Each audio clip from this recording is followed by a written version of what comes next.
Santo Tomás de Aquino. Vida y pensamiento filosófico.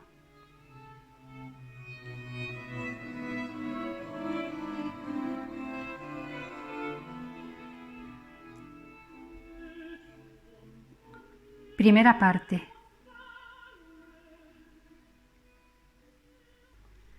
Tomás de Aquino, 1224-1274, es uno de los más eminentes e influyentes pensadores en la historia de la Iglesia Católica. Destaca por su capacidad para integrar y armonizar las variadas fuentes de la tradición intelectual que heredó y por la claridad, concisión y orden de su pensamiento y de sus obras escritas. Aunque por profesión fue un teólogo, Tomás escribió abundantemente sobre cuestiones filosóficas, haciendo sustanciales contribuciones en diversos campos, especialmente en filosofía del conocimiento, antropología filosófica, teoría de la acción, ética, teoría del derecho y, sobre todo, en metafísica. Tomás nació entre 1224 y 1225 en Rocaseca, el castillo de su padre Landolfo, hoy en ruinas, en el reino de Nápoles, a mitad de camino entre Roma y la ciudad de Nápoles. Su padre era caballero, su madre, Teodora, condesa de Citi. La familia gozaba de importantes conexiones políticas y los padres de Tomás alimentaban la esperanza de que se convirtiera en una persona influyente, quizá incluso abad del cercano monasterio benedictino de Monte Cassino, como su tío paterno. Alrededor de los 5 o 6 años fue enviado allí como oblato para comenzar su educación en artes liberales. La leyenda cuenta que, siendo aún muy joven, asediaba a su tutor con la pregunta: ¿qué es Dios? Ya sea porque el muchacho resultaba extremadamente precoz, ya porque la abadía se había convertido en un campo de batalla en el conflicto en curso entre guelfos y gibelinos, cuando tenía alrededor de 14 años, Tomás fue enviado a la Universidad Imperial que Federico II había fundado en Nápoles en 1224. Allí continuó sus estudios de artes liberales y comenzó los de filosofía. Se trató de una circunstancia afortunada. Federico había conseguido hacer de Nápoles un importante centro intelectual europeo. Y lo que es aún más importante, prácticamente en ningún otro sitio podría haberse visto Tomás expuesto de una manera tan completa al pensamiento de Aristóteles. El grueso de las obras de Aristóteles había sido traducido en latín en fecha relativamente reciente y estaba generando una gran conmoción en toda Europa.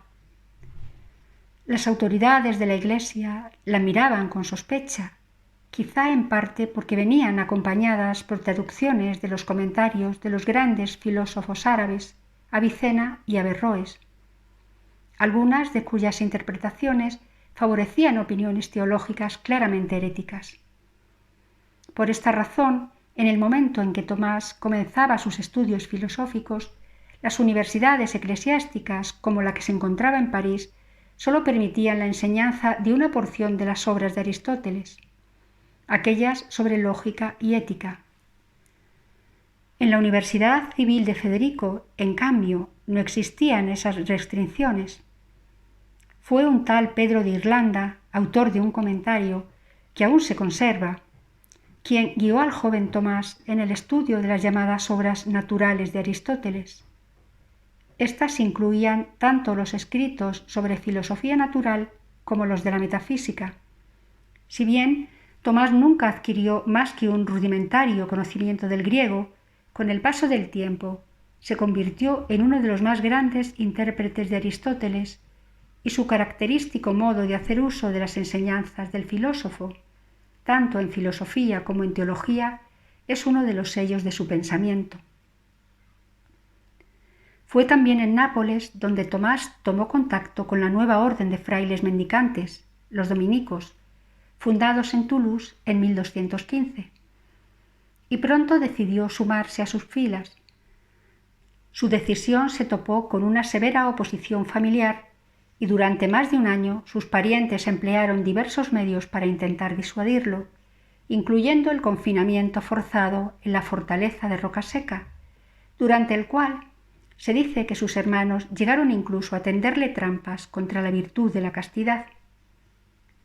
Viendo que la voluntad del novicio permanecía firme, la familia terminó por ceder y poco después, probablemente en 1245, sus superiores lo enviaron al priorato dominico de Saint James en París para continuar sus estudios de filosofía. Allí, entre otras cosas, habría leído parte, al menos, de las obras éticas de Aristóteles. Al parecer, aun antes de terminar los estudios de filosofía, Tomás empezó a estudiar teología. Este hecho parece evidenciado por la existencia de un manuscrito que contiene transcripciones suyas de una serie de cursos sobre las obras teológicas del pseudo Dionisio, algunas de las cuales denotan un origen parisino. Los cursos fueron dictados por el renombrado dominico alemán Alberto el Grande, que enseñó teología en París desde 1243 hasta 1248. Es posible que este ingreso temprano en la teología se haya debido a que Alberto reconoció las excepcionales cualidades de Tomás. En todo caso, cuando Alberto dejó París en 1248 para asumir la dirección del nuevo Stadium Generale de los dominicos en Colonia, llevó consigo a Tomás. Allí, además de estudiar sagradas escrituras y de realizar sus primeros comentarios bíblicos sobre Isaías, Jeremías y las Lamentaciones, Tomás continuó con las transcripciones de los cursos sobre el pseudo Dionisio y también transcribió un curso de Alberto sobre la ética a Nicómaco de Aristóteles. Esto es, en cierto modo, sorprendente, puesto que para ese entonces seguramente ya habría terminado la filosofía. Sin embargo, resulta claro que Tomás consideró el curso como algo precioso. Conservó sus propias notas del mismo y las usó incluso mucho tiempo más tarde, cuando compuso la parte moral de la Suma Teológica. Es probable que en Colonia le hayan sido encomendadas también algunas lecciones. Es difícil exagerar la magnitud de la influencia de Alberto en Tomás. Si Tomás precisaba alguna ayuda para llegar a tener en alta estima a la filosofía, nadie estaba en mejores condiciones para proporcionársela que Alberto. Tomás debe haberse sentido también inspirado por el inmenso esfuerzo que realizaba Alberto por interpretar el pensamiento de Aristóteles e integrarlo con el tradicional neoplatonismo cristiano heredado de Agustín, Boecio y el pseudo Dionisio. Esto no significa que la mente de Tomás era en todos los sentidos como la de su maestro. Por ejemplo, las obras de Tomás muestran considerablemente menos interés por la historia natural. Su inclinación y genio eran metafísicos, y en su propia síntesis de aristotelismo y neoplatonismo, la presencia del primero es mucho más dominante que en Alberto. Tal vez por este motivo, para bien o para mal, los expertos están generalmente de acuerdo con que la síntesis de Tomás parece también más lograda. Probablemente, mientras se encontraba en Colonia, fue ordenado sacerdote. En 1251 o 52 regresó al priorato dominico de París como subgerente. Pronto comenzó a trabajar en la universidad para alcanzar el título de maestro, el más alto grado académico en teología. El programa era intenso. Además de asistir a los cursos de Sagradas Escrituras y a las disputaciones sobre cuestiones teológicas en las que los estudiantes tomaban parte muy activa, los candidatos tenían que dar ellos mismos lecciones basadas en el que entonces era el libro de texto teológico fundamental, las Sentencias, un resumen de la doctrina cristiana compilado en el siglo XII por el obispo de París, Pedro Lombardo. El comentario a las Sentencias que nació de estas lecciones fue la primera gran obra de Tomás. La última, la Suma Teológica, estará motivada al menos en parte por su descontento con las Sentencias como libro introductorio de teología. Antes de terminar sus estudios, Tomás compuso también 2 breves tratados filosóficos sobre los principios de la naturaleza y el famoso sobre el ser y la esencia. En parte debido a las exigencias del programa y en parte a un prolongado conflicto entre los frailes mendicantes, dominicos y franciscanos y los clérigos seculares que controlaban la universidad, Tomás no se convirtió en maestro hasta 1256 y se unió a la facultad solamente en 1257, el mismo año que su compañero de estudios y, por así decirlo, homólogo franciscano, Buenaventura. Durante cerca de 3 años, Tomás ocupó la cátedra dominicana en teología en la universidad. En este tiempo elaboró las extensas cuestiones disputadas acerca de la verdad, que tratan también de muchos otros temas, además del de la verdad, así como varios trabajos cortos, incluyendo el importante comentario filosófico, aparte de Trinitate de Boeccio.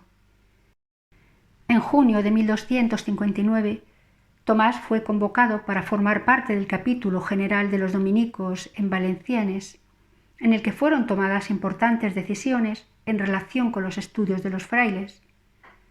Después de la finalización del año académico, viajó al sur, pasando los siguientes 10 años en diversos lugares de Italia.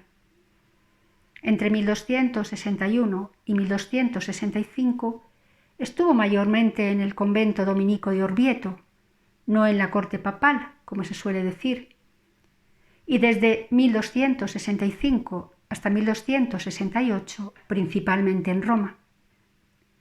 Durante esta década sus responsabilidades como maestro, consultor y predicador fueron numerosas, y en Roma elaboró algunos de sus escritos más importantes, incluyendo la Suma contra Gentiles, una obra que frecuentemente releyó y retocó en los años subsiguientes. Su propio comentario a los nombres divinos del pseudo Dionisio, un comentario sobre el libro de Job, probablemente los comentarios a algunas epístolas de San Pablo, el comentario al De Anima de Aristóteles, 3 series de cuestiones disputadas sobre el poder de Dios, sobre el alma y sobre las escrituras espirituales, y la primera parte de la Suma Teológica. Tomás fue enviado a París nuevamente en 1268 para hacerse cargo de la cátedra dominicana en teología por segunda vez. El motivo de su retorno es incierto, pero enseguida se vio envuelto en una serie de graves controversias. Una de ellas fue la renovada contienda entre clérigos seculares y mendicantes. Otras estaban más directamente relacionadas con cuestiones filosóficas. Estas últimas muestran a las claras la medida en que el pensamiento de Tomás se movía fuera de las corrientes predominantes en la universidad. Una de las controversias estuvo centrada en ciertos puntos de vista avanzados por algunos miembros de la Facultad de Artes de la universidad, a la cual pertenecía la enseñanza de la filosofía. Para ese entonces, la prohibición de enseñar a Aristóteles en París había sido levantada hacía ya cierto tiempo, y de hecho, el corpus aristotélico dominaba el currículum de filosofía. Al exponer a Aristóteles, estos maestros de artes, siendo Siger de Brabante el más prominente entre ellos, adherían estrechamente a las interpretaciones de Averroes. Por eso se los conoce habitualmente como averroístas latinos. Algunos expertos, de todas formas, prefieren llamarlos aristotélicos radicales o incluso aristotélicos heterodoxos, y estos epítetos indican mejor la naturaleza de la controversia, pues las quejas contra ellos venían no de otros maestros de artes que estuvieran en desacuerdo con la lectura averroísta de Aristóteles, sino de los teólogos. Lo que principalmente preocupaba a los teólogos no era que a Aristóteles se le hiciera decir esto o aquello, era que todo lo que se le hiciera decir se enseñaba como filosofía segura, estuviera o no de acuerdo con la doctrina católica. Como los maestros de artes sabían muy bien algunas de las tesis que ellos atribuían a Aristóteles y sabían que eran claramente contrarias a la fe, las más famosas, que el mundo era eterno o que no tuvo comienzo, que hay una única alma intelectual para todos los hombres y que el alma individual del hombre no es inmortal. Los maestros de artes no declaraban que estas tesis fueran ciertas. A veces se dice que quizás sostuvieran una doble verdad, es decir, una verdad en teología y otra en filosofía, pero ningún aristotélico serio puede afirmar algo tan opuesto al principio de no contradicción. Más bien sostenían que estas tesis, heréticas o no, se seguían válidamente de principios filosóficos. Naturalmente, esto no satisfacía a los teólogos. Tampoco satisfizo al obispo de París, Esteban Tempier. Hacia fines de 1270, Tempier promulgó una condena formal de 13 proposiciones, la mayoría de ellas relacionadas con las afirmaciones de los maestros de arte. Tomás no tardó en sumarse a la controversia. Poco después de la condena episcopal y claramente con la mente puesta en los maestros de artes, elaboró el que es quizá el más vigoroso de sus tratados polémicos, sobre la unidad del intelecto, destinado a mostrar que la tesis del intelecto único para todos los hombres no era ni aristotélica ni filosóficamente válida. Es de suponer que a esto sus colegas teólogos no tendrían objeciones que plantear. Sin embargo, en un breve tratado concerniente a otra de las tesis problemáticas sobre la eternidad del mundo, que parece remontarse al segundo período parisino, Tomás reiteró una posición por la que ya era famoso y que chocaba no solo con la de los maestros de artes, sino también con la de la mayoría de sus colegas en teología. Pues no era lo suficientemente aristotélica para los primeros y era demasiado aristotélica para los segundos.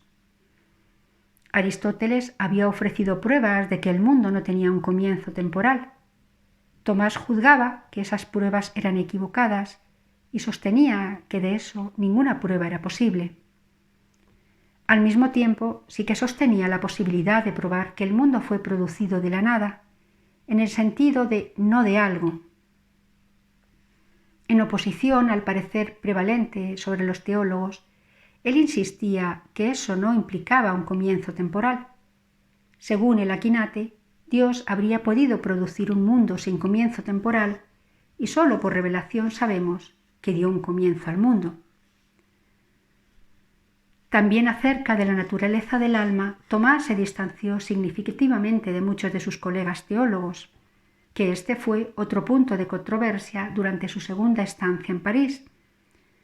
Lo vemos sobre todo en algunas de las cuestiones disputadas que tratan de ese periodo, las llamadas de Quolibet o sobre lo que quieras. Se trataba de eventos especiales a los que asistía toda la universidad, en los que el maestro defendía sus puntos de vista contra las objeciones de sus colegas acerca de materias elegidas por ellos.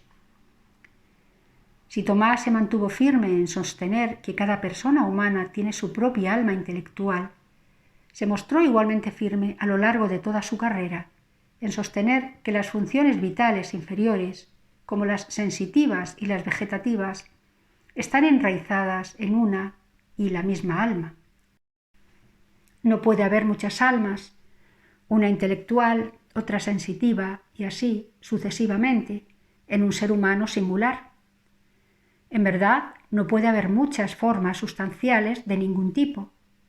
La sola alma intelectual ha de ser la única forma. Está unida inmediatamente a la materia prima y el cuerpo mismo es constituido por esa unión. Incluso la multiplicación de las almas humanas se da en función de la división de la materia. En todo esto, Tomás estaba defendiendo la unidad sustancial del ser humano. Pero otros teólogos temían que asociando el alma intelectual tan íntimamente a la materia, estuviera poniendo en peligro su naturaleza espiritual y con ello su inmortalidad. Algunos también encontraban ahí problemas cristológicos. Los puntos de vista de Tomás acerca de la materia misma también despertaban preocupación. Por ejemplo, insistía en que la materia prima era pura potencialidad, sin existencia actual de suyo. Solo recibía existencia actual a través de alguna forma. De otra manera, ya sería una sustancia y su unidad con la forma sería meramente accidental, no sustancial. Pero un corolario de esto era que ni siquiera Dios puede hacer que la materia exista sin una forma, lo que algunos veían como una limitación del poder divino. Tomás se opuso fuertemente también a la extendida opinión de que todas las criaturas, tanto espirituales como corporales, poseían materia. Para muchos teólogos, incluso las criaturas espirituales, como los ángeles, tenían que estar compuestas de materia y forma para, de esta manera, diferenciarse de Dios, que sería el único ser perfectamente simple, forma pura. Tomás resuelve este punto con su famosa y con el tiempo más controvertida distinción entre la forma sustancial de una cosa y su acto de ser. En todas las criaturas, estos se distinguen realmente y constituyen una composición real. Solo en Dios son realmente idénticos y por lo tanto solo Él es absolutamente simple. Las tensiones entre Tomás y la corriente teológica más conservadora alcanzaron su punto más álgido solo después de su muerte, así como también la controversia en torno a los maestros de artes. En 1277, después de lo que parece haber sido una investigación un poco precipitada, Tempier condenó un conjunto mucho más grande y amplio de proposiciones, 219 en total. Su objetivo principal eran los maestros de artes, pero varias de las proposiciones se acercaban mucho a lo que se había enseñado Tomás. Probablemente no era una coincidencia que la condena fue promulgada el 7 de marzo, fecha de la muerte de Laquinate. Existe evidencia que Tempier había incluso iniciado aparte una investigación de las obras de Tomás, la cual fue interrumpida por orden de Roma. El mismo año, una condena de 30 proposiciones, incluyendo afirmaciones sobre la pura potencialidad de la materia y la unicidad de la forma sustancial, fue emitida para Oxford por el arzobispo de Canterbury, el fraile dominico Robert Kewardy. El año 1277 es considerado por muchos especialistas como una línea divisoria en el pensamiento medieval y, sin duda, afectó al curso subsiguiente del tomismo. Pero este asunto va más allá del objetivo de esta voz. Durante el segundo período parisino, Tomás produjo varias obras importantes, incluyendo la segunda parte y una porción sustancial de la tercera parte de la Suma Teológica. Los comentarios a los Evangelios de San Mateo y San Juan, las cuestiones disputadas sobre el mal y sobre las virtudes, los comentarios completos al De Sensu et Sensato y a la física de Aristóteles, una gran parte de los comentarios sobre los segundos analíticos y la metafísica, ambos terminados en Nápoles, y los comentarios inconclusos al Peri Hermeneias, la política y la meteorología. También en París compuso la mayor parte de su comentario, si no todo, al llamado Liber de Causis, una obra que había sido durante mucho tiempo atribuida a Aristóteles. Alberto ya había dudado de tal atribución, y Tomás correctamente identificó la obra como una compilación de extractos de la Elementatio Theologica del filósofo neoplatónico Proclo, realizada por un autor árabe.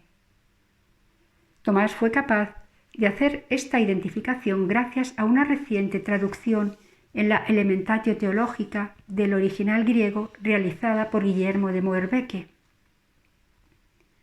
Este erudito dominito flamenco fue el traductor de numerosas obras filosóficas griegas al latín, incluyendo varias de Aristóteles. Tomás, sin duda, se aprovechó mucho del trabajo de su hermano. Sin embargo, contrariamente a lo que se dice a menudo, no hay pruebas concluyentes de ningún tipo de colaboración directa entre ellos. Por otra parte, la enorme producción de Tomás no habría sido posible de no haber contado con la colaboración de un equipo de asistentes que ayudó en la preparación de los materiales y a poner sus palabras por escrito. Algunas biografías tempranas pueden despertar incredulidad cuando sostienen que, con frecuencia, dictaba a 3 o 4 secretarios al mismo tiempo. pero los hechos no son fáciles de explicar de otra manera. Haciendo un cálculo razonable, tomando como medida una página de 350 palabras, durante los 4 años que estuvo en París, Tomás escribió un promedio de más de 12 páginas por día. En la primavera de 1272, el Aquinate dejó París por última vez. Su siguiente y último encargo docente fue en Nápoles, donde se hizo cargo de un nuevo estadio en Dominico, cuya ubicación parece haber sido elegida por el propio Tomás, posiblemente con el aliento del rey Carlos II. Allí, además de escribir los comentarios a la epístola de San Pablo a los romanos y a la epístola a los hebreos, y tal vez el comentario inacabado a los salmos, continuó con la tercera parte de la Suma Teológica, terminó los comentarios a los analíticos y a la metafísica, inició un comentario al De Degeneratione et Corruptione y compuso una parte sustancial de un comentario al De Caelo et Mundo, que es una muestra extraordinaria de erudición filosófica y astronómica. Probablemente también en Nápoles, si no antes en París, se ocupó de un tratado, nunca terminado, concerniente a los ángeles, el metafísicamente penetrante sobre las sustancias separadas. En o alrededor del 6 de diciembre de 1273, mientras celebraba la misa, Tomás sufrió algún tipo de experiencia que lo dejó visiblemente alterado. A partir de ese momento no mostró ningún interés por seguir escribiendo. Según su compañero más cercano, Reginaldo de Piperno, solo daba una explicación muy breve para explicar este hecho. No puedo hacer nada más. Todo lo que he escrito parece paja en comparación con lo que he visto. ¿Qué quería decir con esto? Ha dado origen a muchas conjeturas. Sin embargo, un hecho posterior muestra que no se trató de un repudio total de su pensamiento y que la experiencia no había en absoluto paralizado sus facultades mentales. Tras unas semanas de descanso en casa de su hermana, no lejos de Nápoles, a finales de enero o principios de febrero, Tomás marchó con algunos otros hermanos a Lyon, donde el Papa había convocado un concilio para el 1 de mayo. En el camino se le pidió que se detuviera en Montecassino y explicara a los monjes un pasaje de San Gregorio Magno sobre la compatibilidad entre la infalible presciencia de Dios y la libertad humana. No queriendo desviarse del trayecto, Tomás dictó una respuesta. La epístola ad Bernardum abbatem Cassinensem. Se trata de uno de sus más claros tratamientos del tema. Poco más adelante, durante el viaje, Tomás se golpeó la cabeza con una rama baja, lo que lo dejó visiblemente aturdido, aunque él le quitó importancia. Algunos días más tarde se detuvieron en casa de su sobrina, donde cayó enfermo. Después de unos días trató de reemprender el viaje, pero el cansancio lo obligó a detenerse en la abadía de Fossanova. Allí su estado empeoró rápidamente. El 7 de marzo de 1274, 2 o 3 días después de recibir el sacramento de la penitencia y el viático, y un día después de recibir la unción de los enfermos, expiró. El cuerpo de Tomás permaneció en Fossanova hasta 1369, cuando fue trasladado a la iglesia de los dominicos en Toulouse.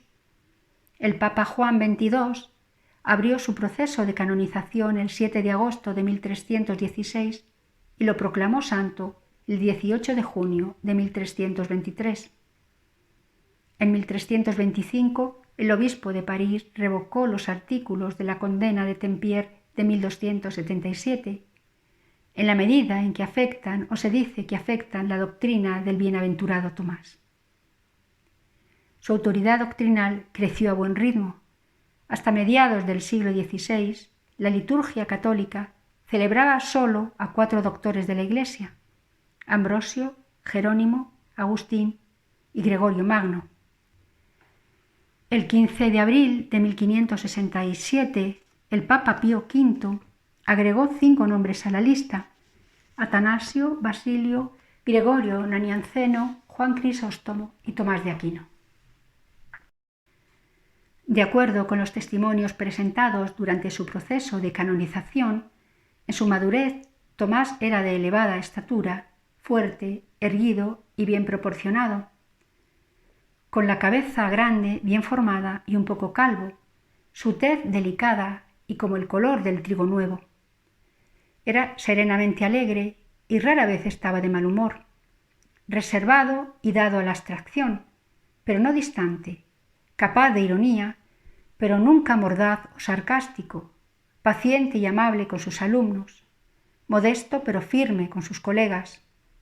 Incluso sus opositores más intransigentes reconocían la nobleza de su carácter. Aunque viajó mucho, exteriormente su vida fue relativamente tranquila, dedicada en gran parte a la oración, al estudio, a la predicación, la enseñanza y la escritura.